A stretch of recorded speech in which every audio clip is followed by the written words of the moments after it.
প্রিয় শ্রোতৃবৃন্দ, আজ আমরা কথা বলবো পাকিস্তানি টেলিভিশনের উজ্জ্বল তারকা দূরে ফিশান সালিম নিয়ে। তিনি শুধু পাকিস্তানিই নয়, বাংলাদেশ ও ভারতের দর্শকদের মনও জয় করে নিয়েছেন তার অসাধারণ অভিনয় আর স্বাভাবিক সৌন্দর্য দিয়ে। দূরে ফিশান সালিমের জন্ম 1996 সালের 14 জানুয়ারি পাকিস্তানের লাহোরে।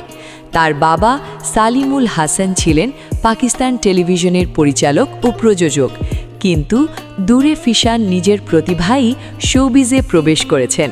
তিনি লন্ডনের ইউনিভার্সিটি কলেজ থেকে LLB ডিগ্রি নিয়েছেন, অর্থাৎ তিনি একজন আইনজীবীও হতে পারতেন।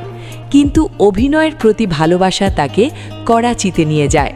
2020 সালে দিলরুবা নাটকে পার্শ্ব চরিত্র দিয়ে ডেবিউ করেন তিনি।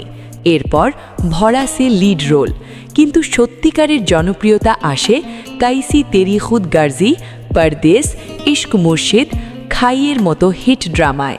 বিশেষ করে ইশক মুর্শিদে বিলাল আব্বাস খানের সঙ্গে তার জুটি দর্শকদের মুগ্ধ করেছে। 2025 সালে সানওয়াল ইয়ার পিয়া এবং দারে নিজাতেও তাকে দেখা গেছে। তার অভিনয়ে গভীরতা, সৌন্দর্যের সরলতা, এটাই তার সাফল্যের রহস্য। তিনি ARY পিপলস চয়েস অ্যাওয়ার্ড, হাম অ্যাওয়ার্ড সহ অনেক সম্মান পেয়েছেন এবং লাক্স স্টাইল অ্যাওয়ার্ডে মনোনয়নও। দূরে ফিশান বলেন, আত্মবিশ্বাসী প্রকৃত সৌন্দর্য। তিনি নিজের শরীর নিয়ে গর্বিত এবং অন্য নারীদেরও স্বাভাবিক থাকতে উৎসাহ দেন। এই তরুণী তারকা ভবিষ্যতে আরও অনেক বড় প্রজেক্টে আসছেন।